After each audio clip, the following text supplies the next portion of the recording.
ఇక కాలము బహు కొంచెముగా ఉన్నది, వచ్చుచున్నవాడు ఆలస్యము చేయక వచ్చును. ఆమె ఈ సంవత్సర వాగ్దానము 2 కొరింథీయులకు రాసిన పత్రిక 8వ అధ్యాయము 9వ వచనము. మీరు మన ప్రభువైన యేసుక్రీస్తు కృపను ఎరుగుదురు కదా. ఆయన ధనవంతుడై ఉండియు మీరు తన దారిద్ర్యము వలన ధనవంతులు కావాలని మీ నిమిత్తము దరిద్రుడాయెను. ఆమేన్. ఆమేన్. ఆమేన్. ఆమేన్. చదవబడినటువంటి వాగ్దానములు దేవుడు మన జీవితంలో అనుదినము నెరవేరుస్తూ సఫలపరుస్తూ మనల్ని కాచి కాపాడుతున్న విధానాన్ని బట్టి మొదటిగా దేవాది దేవునికి కృతజ్ఞతాస్థుతులు చెల్లించుకుంటూ నేటి దీవెనలతో మనందరినీ దీవించి ఆశీర్వదించి కాచి కాపాడునుగాక. ఆమెన్. ఆమెన్. రండి, మరి ప్రశస్తమైనటువంటి సమయంలోకి వచ్చి ఉన్నాము. ఈరోజు మన మధ్యలో ఎలీషా పాస్టర్ గారు ఉన్నారు. ఎస్కోట నుండి పాస్టర్ గారికి సమయాన్ని ఇద్దాము, వాక్య సందేశాన్ని అందజేస్తారు. ఎలీషా పాస్టర్ గారు, వందనాలండి. 6:10 వరకు మీకు సమయం ఉంటుంది. వాక్యాన్ని అందజేయవలసిందిగా ప్రేమపూర్వక ఆహ్వానము. మరి వందనాలు. ప్రభునామంలో కూడిన దైవజనులకు, సేవకులకు, సహోదరులకు ప్రభునామంలో వందనాలు. మరి ముఖ్యంగా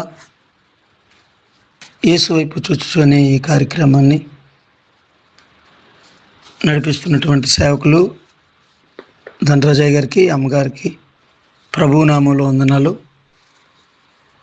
మరి ముఖ్యంగా ప్రతిదినము ప్రార్థన చేయడానికి, ప్రతిదినము మనకు తోడైండి నడిపిస్తున్న దేవాది దేవునికి సమస్త మహిమ, ఘనత, ప్రభావములు కలుగునుగాక. ఆమేన్. ప్రియులారా, ఎంతగానో మనమందరం ప్రతిరోజు కూడా దేవుని సన్నిధిలో ప్రార్థన చేస్తున్నాం. ప్రతిదినము మనమందరం కూడా దేవుని సముఖంలో ఉండి వేకువని లేచి ఆయన సన్నిధిలో గడుపుతున్నాం. ఆ కృపా దేవుడు ఇచ్చినందుకే, ఆ దేవుడు మనకు మరలా ప్రతిదినము కూడా దేవుడు ఆ కృపను అనుగ్రహిస్తూ ఆయన సన్నిధిలో ఉండే ఆ భాగ్యాన్ని ఇస్తున్నందుకే దేవునికి మరొకసారి చిన్న ప్రార్థన చేసుకొని మనం వాక్యంలోకి వెళ్ళిపోదాం. ప్రేమ కలిగిన మా తండ్రి, కృప కలిగిన మా యేసయ్య, నీ పరిశుద్ధమైన నామాన్ని బట్టి నీకే స్తుతి, మహిమ, ఘనత కలుగునుగాక. మీరెంతైనా నమ్మదగిన దేవుడు. మీలాంటి వారు అయ్యా ఈ లోకంలో ఎక్కడ వెతికినా దొరకరు. సజీవుడైన దేవుడు నాయన, నీకు మహిమ కలుగునుగాక. అయ్యా యేసయ్యా, నీకు వందనాలు. మరి ఒక దినం మా జీవితంలో మీరు అనుగ్రహించి సజీవులుగా ఉండి నిన్ను స్తుతించి ఘనపరిచే భాగ్యం మాకు ఇచ్చినందుకే నీకు వందనాలు. దేవా, ఉదయకాల సమయంలో ఈ ప్రార్థన సమూహంలో ఉన్నటువంటి సేవకులు, సహోదరులు, సేవకురాండ్రులు ప్రతి ఒక్కరిని బట్టి నేను స్తుతిస్తున్నాం. నీకు మహిమకరంగా ప్రతి ఒక్కరిని ప్రతిదినము నీ సన్నిధిలో గడపడానికి, ప్రార్థన చేయడానికి, అనేక విషయాల కొరకు మొరపెట్టడానికి, నీ వాక్యం ధ్యానించడానికి, ఒకరికొకరు బలపరచుకోవడానికి అయ్యా మీరు ఇచ్చినటువంటి గొప్ప అవకాశాన్ని బట్టి ప్రతి ఒక్కరిని బట్టి నేను స్తుతిస్తున్నాను. ప్రతి ఒక్కరిని మీరు దీవించండి, ఆశీర్వదించండి, మహిమ పొందమని యేసుక్రీస్తు నామంలో ప్రార్థిస్తూ అడుగుచున్నాము తండ్రి. ఆమేన్. ప్రియులారా, వాక్యంలోనికి వెళదామండి. దేవుడు ఈ రోజున దైవదాసులు నిన్న కాల్ చేశారు. అయితే అయ్యగారి కాల్ నేను లిఫ్ట్ చేయలేకపోయాను. ఎందుకంటే నిన్న దినాన మేము మా సంఘం తరఫున కొంతమందికి ఆహారలేంలో ఉన్నవారిని, భిక్షాటం చేస్తున్న వారిని, రోడ్లు పక్కనే ఉన్నటువంటి పేదవారికి ఆహారం పంచడం జరిగింది. ఉదయకాలం మొదలుకొని నైట్ ఇంటికి వచ్చేసరికి ఇంచుమించుగా ఉదయం 11 గంటలకు ప్రారంభించాం. నైటు ఇంటికి వచ్చేసరికి 11 అయిపోయింది. చాలా ఇంటికి వచ్చి ఇంకా పనులన్నీ ముగించేసరికి 12 అయిపోయింది. అయితే దేవుని మహాకృప, ఆ యొక్క ఆహారం డిస్ట్రిబ్యూషన్ కార్యక్రమం మా ఎస్కోట గ్రామం మొదలుకొని విశాఖపట్నం రైల్వే స్టేషను, ఈ కంచరపాలెం, కూడలి అవన్నీ కూడా పంచడం జరిగింది అనేక మంది ప్రజలకు. అందును బట్టి దైవజనుల యొక్క కాల్ లిఫ్ట్ చేయలేకపోయాను. అయ్యగారు క్షమించాలి నన్ను. నన్ను మాట్లాడడానికి కూడా అసలు అవకాశం లేదు. ఒకవైపు ఆహారం పంచడం, ఒకవైపు వర్షం పడిపోతుంది. కాబట్టి నేను కొంతవరకు దైవజనులతో మాట్లాడకపోయాను. అయ్యగారు నన్ను క్షమించాలి. అయితే మనం వాక్యంలోనికి వెళ్ళిపోదాం దేవుని బిడ్డలారా. ఈరోజు మనము చేసే ప్రార్థనలు చాలా ఉన్నతంగా దేవుని సన్నిధిలో మనందరం ప్రార్థన చేస్తున్నాం, విజ్ఞాపనకర్తలుగా ఉంటున్నాం. ప్రతిదినం కూడా ఎడతెగక యేసుప్రభు వారు చెప్పారు, మీరు ఎడతెగక ప్రార్థన చేయడి అని. శోధనలో ప్రవేశించుకున్నట్లు మెలకువగా ఉండి ప్రార్థన చేయడి అని. విసుగక ప్రార్థన చేయుడి అని. ఇలాంటి ప్రార్థనల గురించి యేసుక్రీస్తు ప్రభుల వారే స్వయంగా తన నోటితో చెప్పినటువంటి వాక్యాలు, సందర్భాలు మనకు బాగుగా తెలుసు, అందరూ ఎరిగిన వారమే. అయితే మనం చేస్తున్నాం. ఇక్కడ బైబిల్లో మనం చూస్తున్నట్లయితే మనం చేసే ప్రార్థన ఎలాగుందో, వాక్యానుసారంగా ఉందో లేదో అనేది మనం ఒకసారి టాలీ చేసుకుని దానితో సమానంగా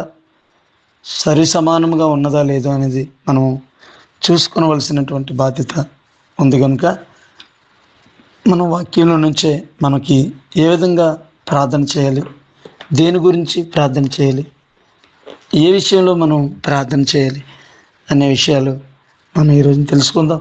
అంటే మనందరికీ ప్రార్థన చేయడం బాగుగా ఎరిగిన వారమే. ప్రార్థన చేయడం రాలివారం కాదు, రాదని ఉద్దేశంతో నేను చెప్పడం లేదు. కానీ ఇక్కడ మనం బైబిల్లో ఉన్నటువంటి మన పితరుల గురించి మనం చూసుకుంటే వారు ఎలా చేశారో ప్రార్థన, దేని గురించి చేశారో ప్రార్థన అనే విషయాన్ని మనం తెలుసుకోగలం. తద్వారా ఇంకా మనం ప్రార్థనలో అత్యధికంగా మనం మొర్ర పెట్టడానికి, ప్రార్థించడానికి చాలా వీలు కలుగుతుందని నా భావన. హల్లెలూయా, దేవునికి స్తోత్రం. ఇర్మియా గ్రంథం ఒకసారి మనం చూడగలిగితే, ఇర్మియా గ్రంథం 14వ అధ్యాయము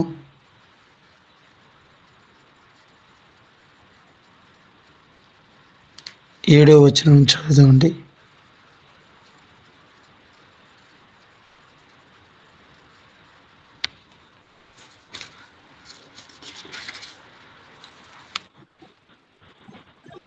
యెహోవా, మా తిరుగుబాటులు అనేకములు, నీకు విరోధముగా మేము పాపము చేసితిమి.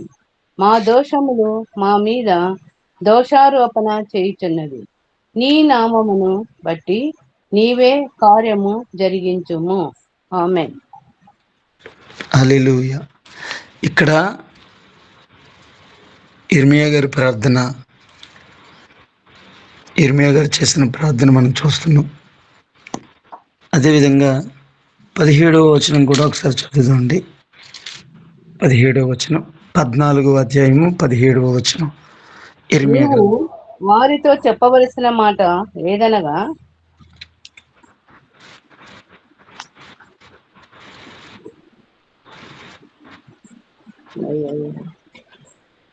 జనుల కన్యక గొప్ప ఉపద్రవము వలన పీడింపబడుచున్నది, ఘోరమైన గాయమునొందినది, దివారాత్రము మానక నా కన్నుల నుండి కన్నీరు కారుచున్నది.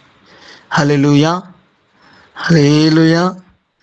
పొలములోనికి నేను పోగా ఖడ్గము చేత హతులైన వారు కనబడుదురు. పట్టణంలో ప్రవేశింపగా క్షామ పీడితులు అచ్చటనుందురు. ప్రవక్తలేమి, యాజకులేమి తాము ఎరగని దేశమునకు పోవాలని ప్రయాణమై ఉన్నారు.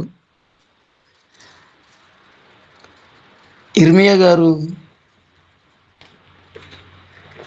దివారాత్రములు మానక నా కన్నుల నుండి కన్నీరు కారుచున్నది అంటున్నాడు.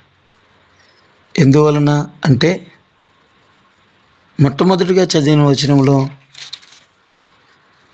మా దోషములు మా తిరుగుబాటులు అనేకములు, నీకు విరోధముగా మేము పాపము చేసి మా దోషములు మా మీద దోషారోపణ చేయుచున్నవి, నీ నామమును బట్టి నీవే కార్యం జరిగించము అంటున్నాడు. పాపము చేసిన ప్రజలు, దోషములు చేసిన ప్రజలు, అన్యాయమైపోతున్న ప్రజలు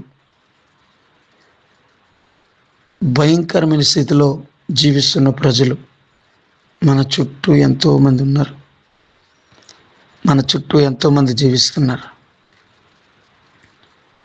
మన సంఘాలలో కూడా, మనం వెళ్తున్నటువంటి సంఘము, దేవుని సంఘంలో కూడా అనేకులు జీవిస్తున్నారు. ఇక్కడ ఇర్మియా గారు వారిని బట్టి ఏమంటున్నాడంటే, మా మీద దోషారోపణ చేయుచున్నది. వారు చేసిన పాపము, వారు చేసిన అతిక్రమము, వారు చేసిన బలహీనత, మా అనే పదం పలుకుతున్నాడు అక్కడ ఇర్మియా. ఈరోజు నేను పాపం చేయకుండా ఉండొచ్చు. ఈరోజు మనం పాపం లేకుండా భక్తిగా, పరిశుద్ధులుగా, నీతిగా, యథార్థంగా దేవుని సన్నిధిలో గడిపిన వ్యక్తులుగా ఉండొచ్చు.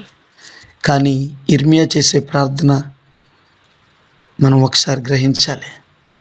వారి పాపమును ఆయన పాపము చేసినట్లుగా భావిస్తున్నాడు దేవుని సన్నిధిలో.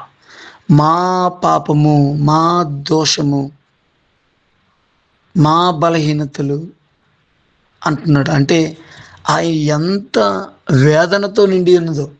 వారి పాపములు, వారు ఇలా పాపం చేశారు, వీరు ఇలా పాపం చేశారు, వారిలో ఈ తప్పు ఉంది, వారిలో ఈ దోషం ఉంది, ఇదిగో వాడిలా తిరుగుతున్నాడు, వీడు మంచోడు కాదు, వీడు చెడ్డోడు, వాడు ఇది, వాడి అది అని చెప్పుకునే రోజుల్లో మనం ఉన్నాం. చాలామంది అత్యధికంగా మాట్లాడే మాటలు ఇవే. ఎవరైనా చిన్న బలహీనతలో ఉన్నారనుకోండి, వారు ఏదైనా పాపం చేస్తే మనం భక్తిగా ఉన్నాం, పరిశుద్ధంగా ఉన్నామని, మనము చాలా ఉన్నతంగా ఉన్నామని అనుకుంటూ వారిని బట్టి చాలా కించపరిచి మాట్లాడతాం. కానీ ఇర్మియా చేసే ప్రార్థన, విజ్ఞాపన, ఆ ప్రార్థన ఎలా ఉన్నదంటే, నా దోషము ప్రభువా, నేను చేసిన పాపమే ప్రభువా అని ఆయన ఫీల్ అవుతూ ఆయన ఏమంటున్నాడండి, నీవు వారితో చెప్పవలసిన మాట ఏదనగా 17వ వచనంలోకి వస్తే, జనుల కన్యక గొప్ప ఉపద్రవం వలన పీడింపబడుచున్నది, ఘోరమైన గాయముల నుండి ఉన్నది. కన్యక దేవుని సంఘం సాదృశ్యం, దేవుని ప్రజలకు సాదృశ్యం, దేవుని జనాంగమునకు సాదృశ్యం. సంఘము, సార్వత్రిక సంఘంలో ఈ బలహీనతలు కనిపిస్తుంది. సంఘంలో ఎవరైనా బలహీనత వస్తున్నప్పుడు ఆ బలహీనతను మనము చెప్పాలి, వారిని బుద్ధి చెప్పాలి, వారిని బలపరచాలి. అంతేకాకుండా ఆ బలహీనతలో మనమే ఉన్నట్లుగా ఆ భారాన్ని మనము దేవుని దగ్గర పెట్టి, ఆ పాపాన్ని పట్టుకొని, ఆ బలహీనతనెత్తి మనం ఎప్పుడైతే ప్రార్థన చేస్తాం, ఆ ప్రార్థన చాలా యోగ్యమైన ప్రార్థనగా ఉంటుంది దేవుని సన్నిధిలో. హల్లెలూయా, హల్లెలూయా. నేను పాపము చేసి పాపములు ఉన్నప్పుడు వాక్యం చెప్పినట్లు మనం పాపము చేసినప్పుడు కన్నీరు కార్చి, రోధించి, గుండె బాదుకొని, ప్రభువా ఈ బలహీనతలో ఉన్నానయ్యా, ప్రభువా ఈ వేదనలో ఉన్నానయ్యా, ప్రభువా ఈ సమస్యలో ఉన్నానయ్యా, ఈ పాపము నా మీద వెంటాడుతుందయ్యా, ఈ పాపము నా మీద ఏలుబడి చేస్తుందయ్యా, విడిపించయ్యా, రక్షించయ్యా, నడిపించు ప్రభువా, ఈ పాపము నన్ను అంటి ఉన్నది ప్రభువా అని మనం ప్రార్థన చేస్తుంటాం. దావీదు అంటాడు, నేను చేసిన పాపం నాకు తెలిసే ఉన్నది అంటాడు. తల్లి గర్భములో నుండి నేను వచ్చినప్పుడే నేను పాపంలో పుట్టినవాడిని అంటాడు దావీదు. అబ్బా, తన పాపం గురించి తన ప్రార్థన, నా పాపం గురించి నా ప్రార్థన, చాలా మంచిదే ఈ ప్రార్థన. కానీ మనము దేవుని దగ్గర గడుపుతున్న వ్యక్తులముగా, భక్తిలో ఎదుగుతున్న వ్యక్తులముగా, పరిశుద్ధమైన వ్యక్తులముగా, దేవుని సముఖములో నిత్యము అంగలార్చే వ్యక్తులముగా, రోధించే వ్యక్తులముగా మనము మన సమాజం కొరకు, సంఘం కొరకు, ఇతరుల కొరకు, మన తోటి వారి కొరకు కన్నీరు కార్చే విలాపము కర్తలుగా ఉండాలి. ఇర్మియా విలాపకర్తగా ఆయనకి పేరు, కన్నీరు కార్చే ప్రవక్త ఆయన పేరు. ఈరోజున మన ప్రార్థనలో కన్నీరు రావాలి. ప్రార్థన అనగానే దుఃఖముతో నిండిపోవాలి హృదయం. మోకరించగానే కన్నీరు ఏరులై పారాలి. నోటి మాటలతో చెప్పే ప్రార్థన కంటే నీ కన్నీటితో చేసే ప్రార్థన, కన్నీరుతో చేసే ప్రార్థన చాలా శక్తివంతంగా ఉంటుంది దేవుని సన్నిధిలో. దేవుడు కరిగిపోతాడండి. మన ప్రార్థన వినగానే అయ్యా బాబు అనగానే మన దేవుడు కనికరం కలిగినవాడు, కరిగిపోతాడండి. ఆయన మన ప్రార్థనకు వెంటనే జవాబులు వస్తాయండి.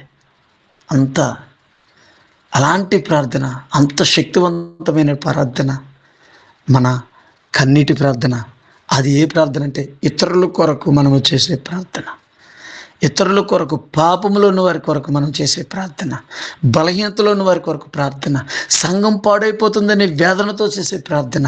ఇదిగో సంఘంలో బలహీనతలు, సంఘములో అపవిత్రత కార్యాలు, సంఘములో వ్యభిచారం, సంఘములో మోసం, సంఘములో అబద్ధం, సంఘములో ఇదిగో అవిధేయత, సంఘములో కలిగిస్తున్నటువంటి సాతాను కార్యాలు బలహీనపరిచే ప్రతి ఒక్క వ్యక్తి కోసం నువ్వు ఎప్పుడైతే మనం కన్నీరు కార్చి ప్రార్థన చేస్తామో ఆ ప్రార్థన చాలా ఉన్నతంగా దేవుడు అంగీకరిస్తాడు.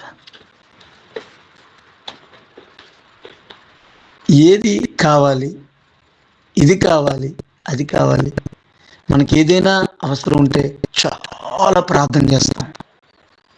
వ్యక్తిగతంగా నా మటుకు నేనే చెప్పుకుంటా, ఎప్పుడైనా ఇంతకుముందు ప్రార్థన చేస్తే ప్రభు చిత్తంలో ప్రార్థన చేసే విధానం నాకు తెలియక, ప్రభుకి ఏది ఇష్టమో, ఏది ప్రీతికరమైనదో ఆ ఉద్దేశంతో ప్రార్థన చేయడం తెలియదు.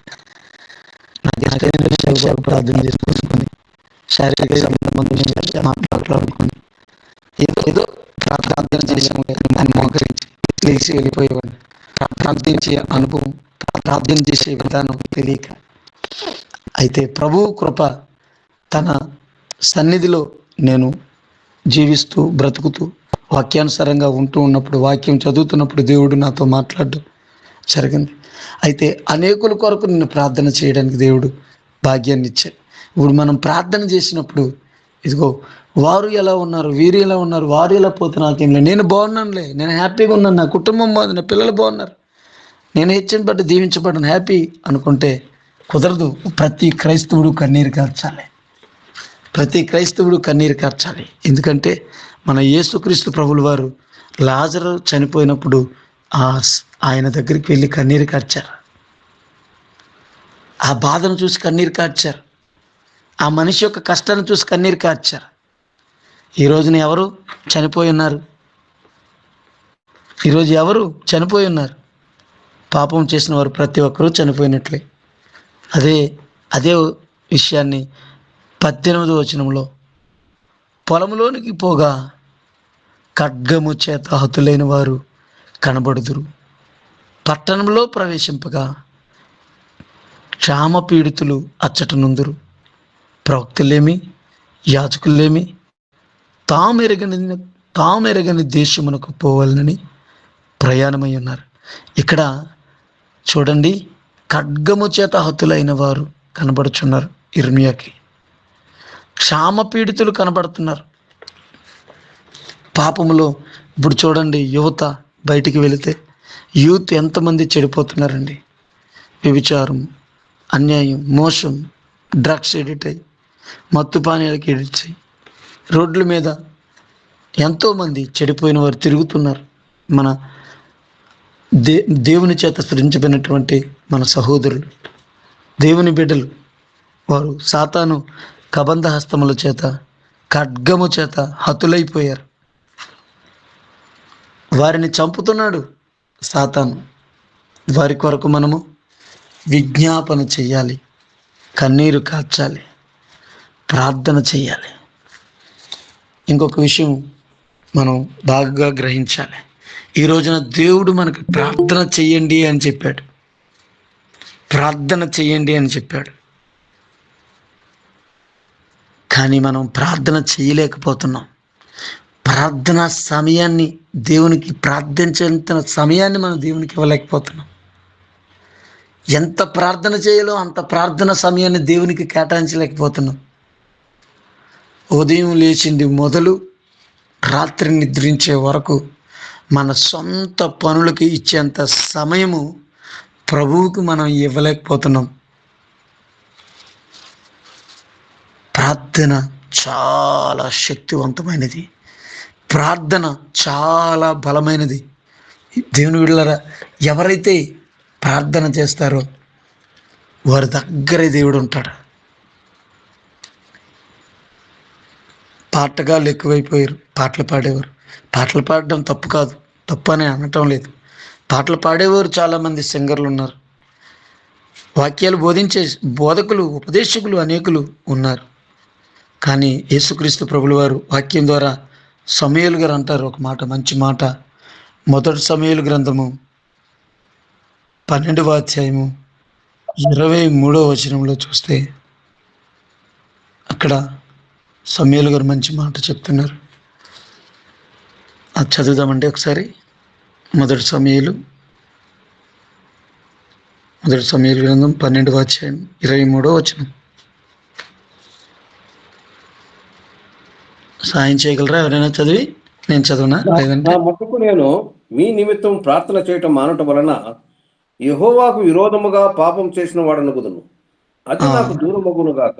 కానీ శ్రేష్టమైన చక్కని మార్గమును మీకు బోధింతును. ఆమేన్. Praise the Lord. హల్లెలూయా.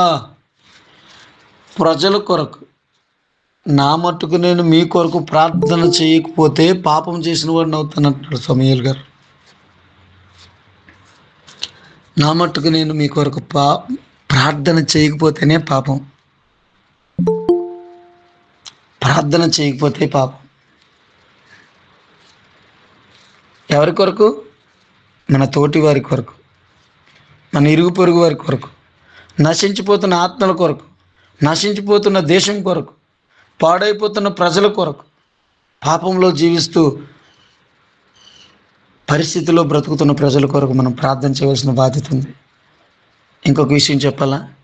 ఇంత కన్నీరు కార్చి, ఇంత విలాపం చేస్తూ, ఇంత రోధిస్తున్న ఇర్మియాతో దేవుడు చెప్పే మాట, దేవుడు ఏమైనా ప్రార్థన చేయమన్నాడా?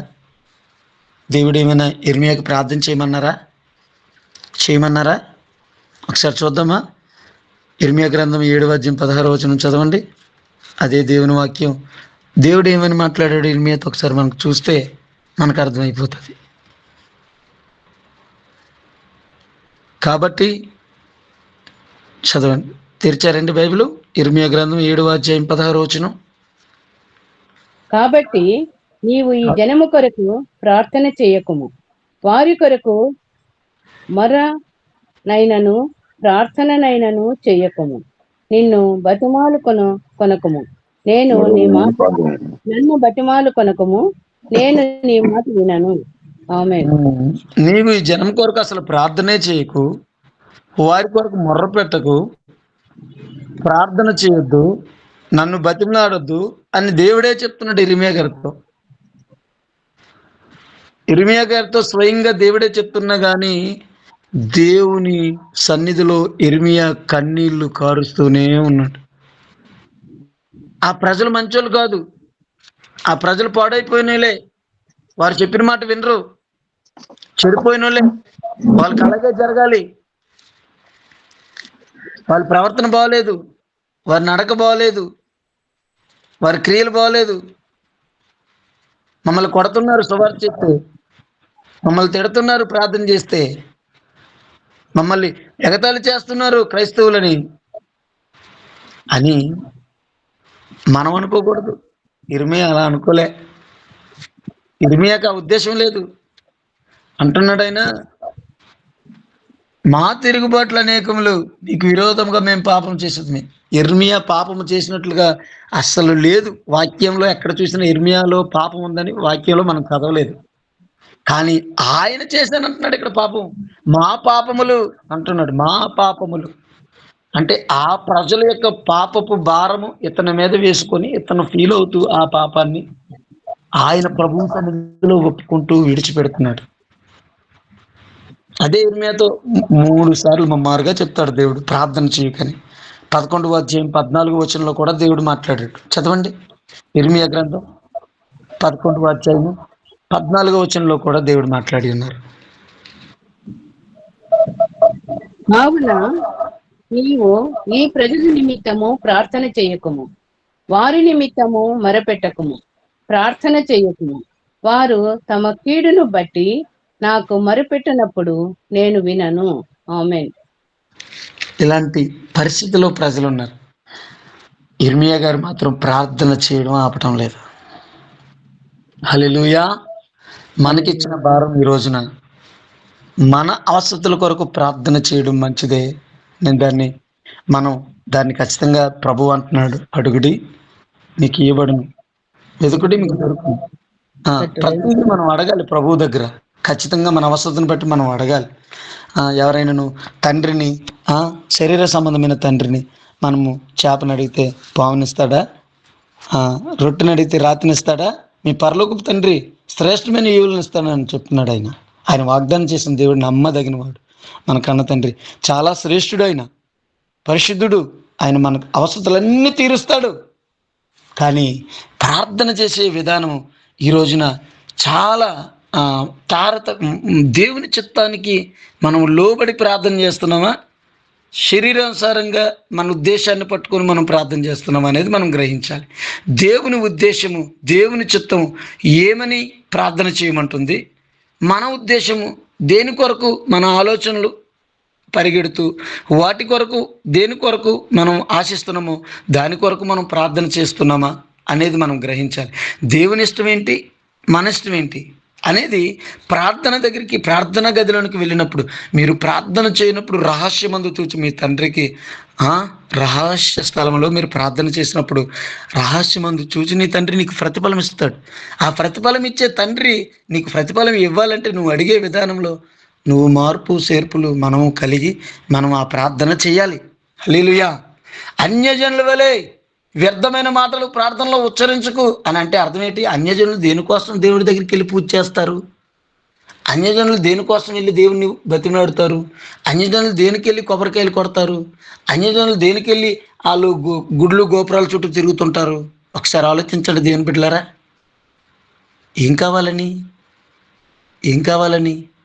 వారి పిల్లలు బాగుండాలని, వారి ఇల్లు బాగుండాలని, మేడ కట్టుకోవాలని, ఉద్యోగం రావాలని, దేని కొరకు ఆశిస్తూ పరిగెడుతూ ఉంటారు. ఖచ్చితంగా నేనైతే అన్యజనుడిగా ఉన్నప్పుడు నేను 7th క్లాస్ పాస్ అవ్వాలని మా ఇంటి ముందున్న ఆంజనేయ గుడి దగ్గరికి వెళ్ళి నేను 10 కొబ్బరికాయలు కొడతానని మొక్కుకున్నాను. 7th క్లాస్ చదివినప్పుడు పాలతో విగ్రహాన్ని కడుగుతానని మొక్కుకున్నాను. ఎందుకు? పాస్ అవ్వాలని. మనం ప్రార్థన చేసింది దేనికో? అన్నీ కావాలని ప్రార్థన చేయడం ఒక వంతు అయితే, దేవుని చిత్తానుసారమైన ప్రార్థన, దేవుని హృదయాన్ని ఎరిగినటువంటి ప్రార్థన, దేవుని ఇష్టాన్ని ఎరిగినటువంటి ప్రార్థన, అది ఏ ప్రార్థన అంటే దేవుని ఇష్టం ఏది ఉంది మొట్టమొదటిగా మనం గ్రహించి ఆ ప్రార్థన చేయాలి. అది ఏంటి అంటే నశించిపోతున్న ఆత్మల కొరకు ప్రార్థన చేయాలి. దేవుని రాజ్యం కట్టబడుట కొరకు ప్రార్థన చేయాలి. దేవుని సన్నిధి ఈ భూమి మీదకి దిగి రావాలని ప్రార్థన చేయాలి. పరిశుద్ధంగా ప్రజలు బ్రతకాలని ప్రార్థన చేయాలి. పాపములో ఉన్నవారు పాపం నుండి తప్పించబడి, శాపముల నుండి తప్పించబడి దేవుని నీతిలో ఎదగాలని ప్రార్థన చేయాలి. సంఘములో ఉన్న బలహీనతల కొరకు ప్రార్థన చేయాలి. సేవకుల కొరకు ప్రార్థన చేయాలి. ప్రజలు పాపంలో ఉంటూ నాశనం అయిపోతూ మృతులవుతూ సజీవులుగా ఉండక మృతత్వంలో జీవిస్తున్న, పాపంలో జీవిస్తున్న ప్రజల కొరకు కన్నీరు కార్చి ప్రార్థన చేయాలి. ఈరోజు మనం సేవకులుగా ఉన్నాం. మనం సేవకుల కొరకు ఒక్క మాట చెప్తాను. సంఘంలోకి వచ్చిన వారు ఎవరైనా కానీ మన మాట కానీ వినకపోతే, ఈ భూమి మీద భూమండలంలో ఉన్న వ్యక్తులందరికంటే పెద్ద పాపి ఎవరంటే నా మాట వినలేదు ఆడే పెద్ద పాపి అంటారు. చాలా పెద్ద బలహీనత అది. నా మాట వినకపోతే ఆడు పాపి.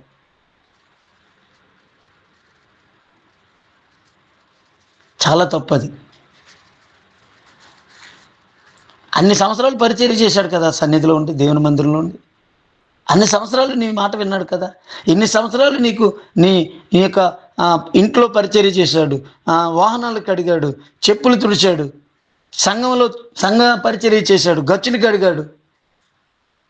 ఎన్నెన్నో పరిచర్యలు చేస్తున్న విశ్వాసురాల్ని ఒక్క మాటతో నువ్వు కొట్టిపడేస్తే అది చాలా పాపం. వారి అవిధేయతను మనం ఏం చేయాలి? దేవుని సన్నిధికి తీసుకెళ్ళి వారు ఏదైనా తప్పిదం క్షమించలేని తప్పే, భయంకరమైన పాపమే, బలహీనతలో పడిపోయాడు. ఏ వ్యభిచారమో త్రాగుడో ఏదో వారి శరీర తత్వం బట్టి సాతానుగాడు మోసం చేసి వారికి పడగొట్టినప్పుడు వారి కొరకు మనం ఏం చేయాలి? దేవుని సన్నిధికి వెళ్ళి ప్రార్థన చేయాలి, వారిని బలపరచాలి. తరచూ పాపం చేస్తూ పాపంలో బ్రతికున్న సంగతి నేను చెప్పడం లేదండి. పరిశుద్ధంగా బ్రతికున్న వాళ్ళు ఎప్పుడైనా చిన్న బలహీనత అయినప్పుడు వారిని మనం చెరదీసి వారి కొరకు ప్రార్థన చేయాలి. తరచూ ప్రార్థన చేసి పాపం చేస్తూ బ్రతికే ప్రజల కొరకు కూడా ఇర్మియా ఇక్కడ ప్రార్థన చేస్తున్నప్పుడు ఏదో బలహీనతలో పడిపోయిన వారి కొరకు మనం ప్రార్థన చేయవలసిన బాధ్యత మనకు ఉంది కదా. లోకంలో జీవిస్తున్న పాపుల కొరకు ప్రార్థన చేయవలసిన బాధ్యత మనకు ఉంది కదా. ఆదికాండంలో 18వ అధ్యాయంలో చూస్తే అక్కడ సొదొమ గొమొర్రా పట్టణస్థులు పాపం దేవుని దృష్టికి బహుభారంగా గొప్పగా కనిపించింది. అది నాశనం చేయాలని చెప్పి దేవుని చిత్తం అయితే, దేవుని చిత్తానికి విరుద్ధంగా దేవుని చిత్తాన్నే అధిగమించి చేసే ప్రార్థన, ఆయన ప్రాణాలు సైతం లెక్క చేయలేని ప్రార్థన అది అబ్రహాం గారు చేసే ప్రార్థన. దేవా అంటున్నాడు. 50 మంది ఉంటారేమో, 45 మంది ఉంటారేమో, 30 మంది ఉంటారేమో. ఎందుకండి ఇతనికి అంత భారం? వాళ్ళు చచ్చిపోతే ఇతనికి ఎందుకు? వాళ్ళు నాశనం అయిపోతే ఇతనికి ఎందుకు? వాళ్ళు పాడైపోతే ఇతనికి ఎందుకు? ఎవరో పోతే నాకెందుకండి, నేను హ్యాపీగా ఉన్నాను కదా అని అనుకోలేదు అబ్రహాం. ఈరోజు ఎంతమంది మనం కన్నీరు కార్చి ప్రార్థన చేద్దాం అనుకుంటున్నాం? ఎంతమంది రోదనతో ప్రార్థన చేయాలనుకుంటున్నాం? యేసు ప్రభువారు నీ కొరకు కన్నీరు కార్చారు. వచ్చి హెబ్రీ పత్రికలో ఆయన శరీరానుసారంగా ఉన్నప్పుడు మహా రోదనతోనూ మహా కన్నీటితోనూ ఆయన ప్రార్థన చేశాడని చెప్పి హెబ్రీ గ్రంథకర్త రాస్తున్నాడు హెబ్రీ సంఘానికి. మనం కొరకు ప్రార్థన చేసిన యేసయ్య ఆయనకు మాదిరిగా మనం పెట్టుకోవాలి. యేసు ప్రభువారు దేని కొరకు చింతించలేదు. ఆయన మనం కూడా దేని కొరకు చింతించకూడదు. సరైన మత్తయి సువార్త 6వ అధ్యాయంలో మనకు తెలిసిన విషయమే, బాగుగా ఎరిగిన వారమే. ఏమి తిందుమా, ఏమి త్రాగుదామా, ఏమి ధరించుకుందామా చింతించకండి అంటున్నాడు దేవుడు.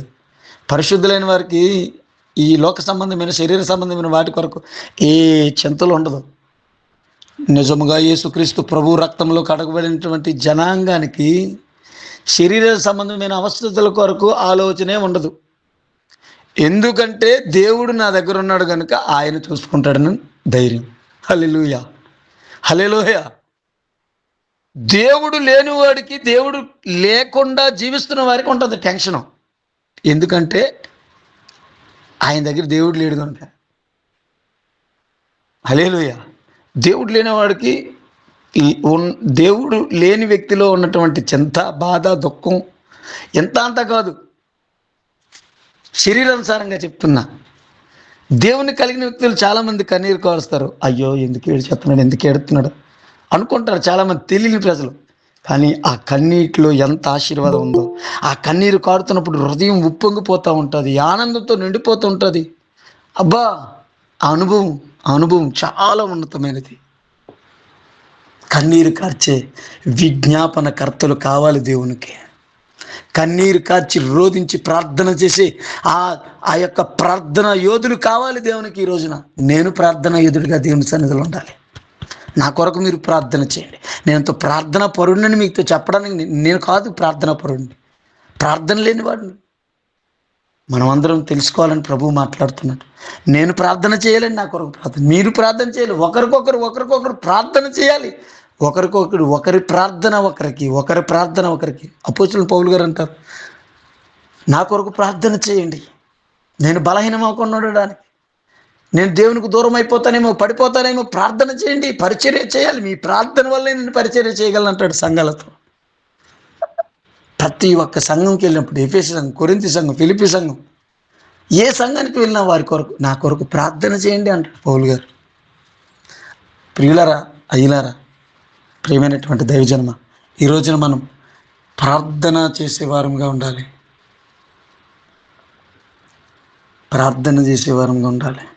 దేని కొరకు ప్రార్థన చేస్తున్నామో మనం గ్రహించగలగాలి.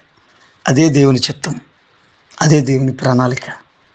ప్రార్థన లేనివాడు, ఒక విషయం చెప్తున్నానండి, ప్రార్థన లేనివాడు పాడి మీద ఉన్నటువంటి శవంతో సమానం. ప్రార్థన జీవితం లేకపోతే ఆత్మీయంగా పాడి మీద ఉన్న శవానివే నేనైనా మీరైనా ఎవరైనా. వాక్యం అంతా తెలుసు, ఆది కాండం నుంచి ప్రకటన వరకు కంఠస్థ పెట్టేసినా సరే ప్రార్థనా జీవితం లేకపోతే, ప్రార్థన అనుభవం లేకపోతే దేవుడు నీతో మాట్లాడే ఆ దర్శనాన్ని కోల్పోతావు, దేవుని సన్నిధిని కోల్పోతావు. ప్రార్థన అంటే ఇదిగో ఇలా సమూహంగా అందరిలో ఉండి నువ్వు చేసే ప్రార్థన అది ఒక విధానం, సామూహిక ప్రార్థన ఒక విధానం, సంఘంతో చేసే ప్రార్థన ఒక విధానం. ఏమండి, వ్యక్తిగతమైన ప్రార్థన, ఏకాంత ప్రార్థన, రహస్య ప్రార్థన అనుభవంలోకి మనం వెళ్ళాలి. మోకాలు మండాలి, ఉపవాస ప్రార్థన చేయాలి, కన్నీటి ప్రార్థన చేయాలి. ఈ రోజుల్లో ఉపవాస ప్రార్థన కాదు, సంఘంలో ప్రార్థించమంటే మోకాలు కూడా వంచరు, మఠం మీద కుర్చీల దగ్గర కొందరు. దేవునికి స్తోత్రం. అబ్రహాం విశ్వాసులకు తండ్రి సాగిలి పడిపోయాడండి. సాగిలిపడి నమస్కారం చేయడమే ప్రార్థన అనగానే.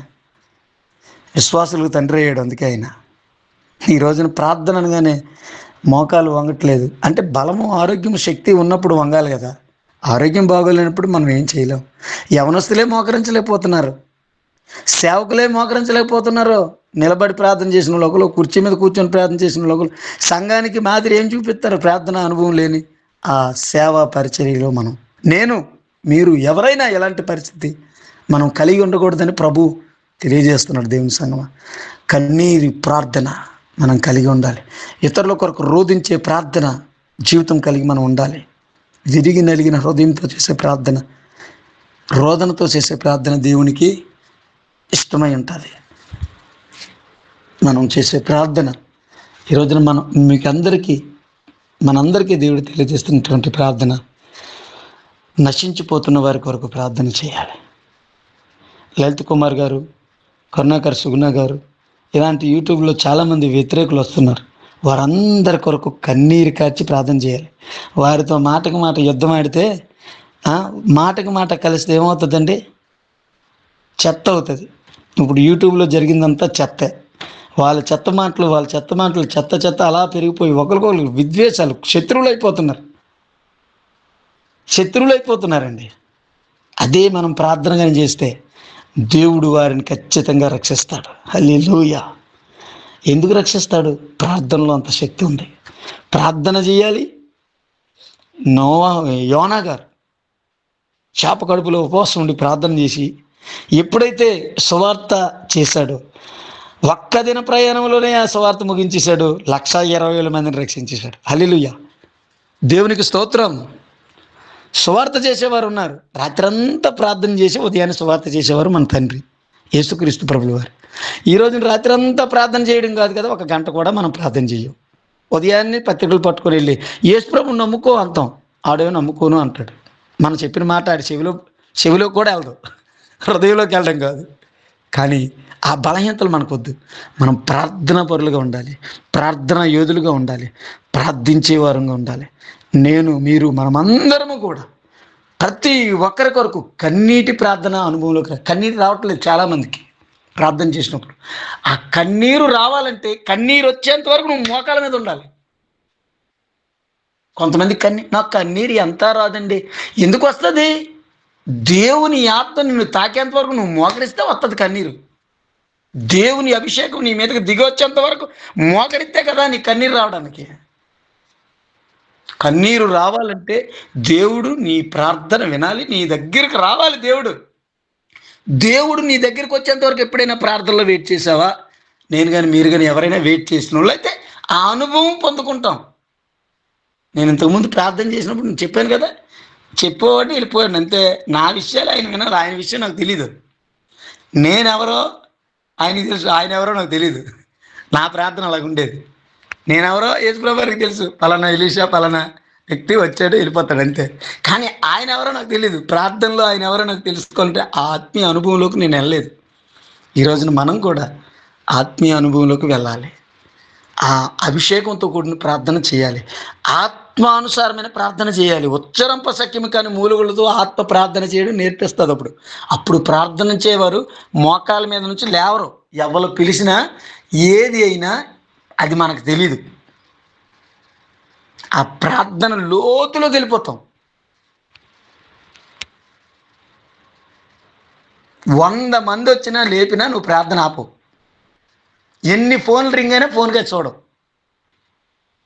ఇప్పుడు ప్రార్థన మోకరించగానే ఫోన్ రింగ్ అయిన కళ్ళు తెరిచి హలో ఎవరండి, యేసుప్రభు వారి కంటే గొప్ప వాళ్ళు అవతలలో. అది మన ప్రార్థన. అది నా ప్రార్థన. అంటే ఫోన్లో ఉన్న వ్యక్తే గొప్పవాడు అనమాట. ప్రార్థన చేసి ప్రార్థన మాట్లాడుతూ వింటూ చెప్తున్న వ్యక్తి గొప్పవాడు కాదు. అదే దాని అర్థం. ఫోనే గొప్ప. దేవునికి స్తోత్రం. 1 గంట కంప్లీట్గా ప్రార్థనలో గడపం. ఎవరి వైపు చూడకుండా, ఎవరి వైపు మాట్లాడకుండా గంట ప్రార్థన చేసే అనుభవం ఫాలో నేర్చుకోవాలి. గంట, 2 గంటలు, 3 గంటలు, 4 గంటలు, 24 గంటలు, 48 గంటలు, ఇంకా ఇంకా ఇంకా ఇంకా సమయం పెరుగుతూ ఉండాలి ప్రార్థనలో. ప్రార్థన సమయం తగ్గిపోతుంది ఈ రోజున. అందుకని దేవుని కార్యాలు జరగటం లేదు. నేనైనా మీరైనా ఎవరైనా, నేను కూడా ప్రార్థనలో లేను. తగ్గిపోతుంది సమయం. ఇంత ఎక్కువ సమయం మనం ప్రార్థనలో గడపాలని దేవుడు ఈ రోజున మనకి తెలియజేసి ఉన్నాడు. కాబట్టి మనమందరం ప్రార్థన చేద్దాం.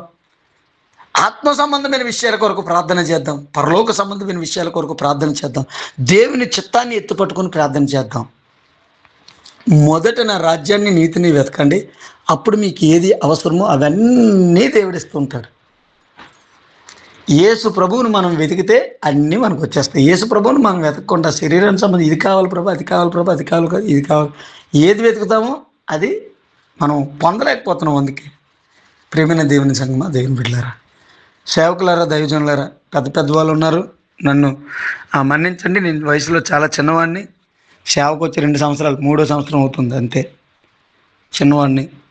కాకపోతే దేవుడు నాకు ప్రేరేపించిన విషయాలు చెప్పగలిగాను. ప్రతి ఒక్కరూ ప్రార్థన చేసేవారమే. మీరందరూ ప్రార్థన పరులే.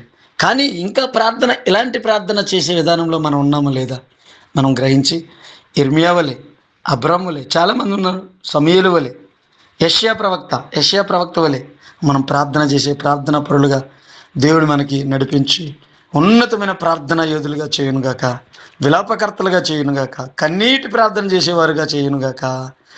Amen, amen, amen.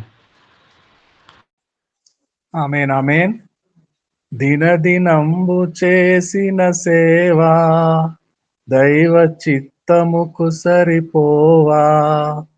దినదినంబు చేసిన సేవా దైవ చిత్తముకు సరిపోవా. దీనుడవయ్యు దిటముగా కొండను చేసిన ప్రార్థన నేర్పుమయా. ప్రార్థన వినడి పావనుడా, ప్రార్థన మాకు నేర్పుమయా. ప్రభుల వారు స్వయముగా ప్రార్థన పరులు. రాత్రంతా ప్రార్థన చేసి వేకువతో తోడనే స్వార్థ పరిచర్య చేసి అనేకులను స్వస్థపరిచే వరము వారికి ఉండెను. అనేకులను దైవరాజ్యమునకు నడిపించే కృప వారి కుండెను. దేవునికి స్తోత్రం కలుగును గాక. మనము ప్రభు చేసినట్లుగా దినదినము చేసిన సేవ దైవ చిత్తమునకు సరిపోవా. దీనుడై తిటముగా కొండను చేసిన ప్రార్థన మనము కూడా చేయ భద్రమై ఉన్నాము. ఎలీషా పాస్టర్ గారికి హృదయపూర్వకమైన వందనాలు.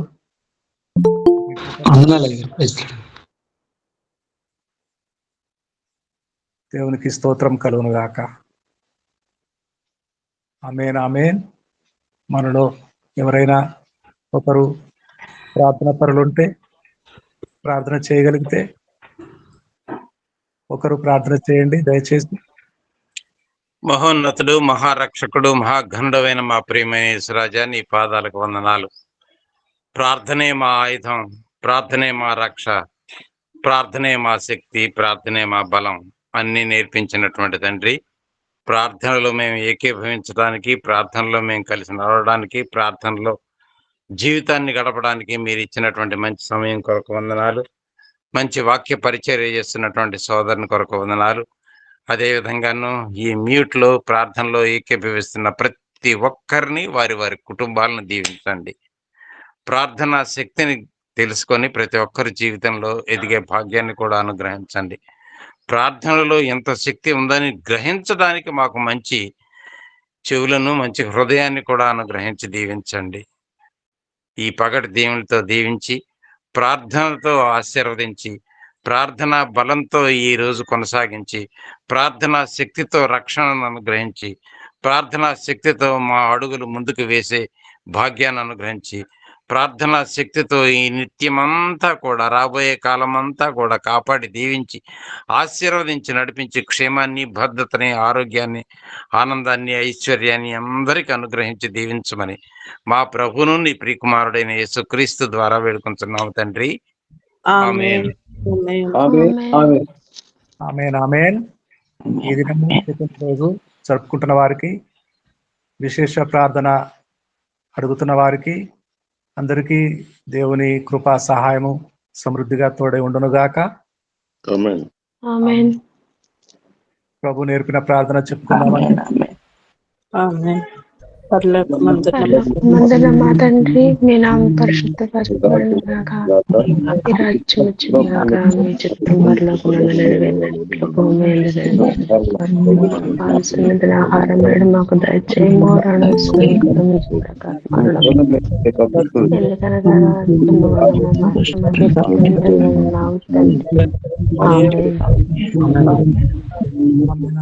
చక్కగా వాక్య పరిచయం చేసిన ఎస్కోట విజయనగరం నుండి వచ్చిన ఎలిషా గారు ఆశీర్వాదం విడుదల చేస్తారు. ఇప్పుడు మన పరమ తండ్రి దేవుని ప్రేమయు, ఆయన కుమారుడు మన రక్షకుడైన యేసుక్రీస్తు ప్రభుల వారి కృపయు, పరిశుద్ధాత్మ అన్యోన్య సహవాసము సన్నిధి, ఆయన రాకడ పర్యంతరము సకల పరిశుద్ధులతోనూ సార్వత్రిక సంఘముతోనూ ఈ యొక్క ఉదయకాల ప్రార్థనలో ప్రతిదినము పాలు పొందుతున్నటువంటి దైవ సేవకులతోనూ, సహోదరి సహోదరులతోనూ, ముఖ్యంగా ఈ ప్రార్థన నడిపిస్తున్న దైవజనులతోనూ సదాకాలము తోడై నడిపించును గాక. ఆమేన్.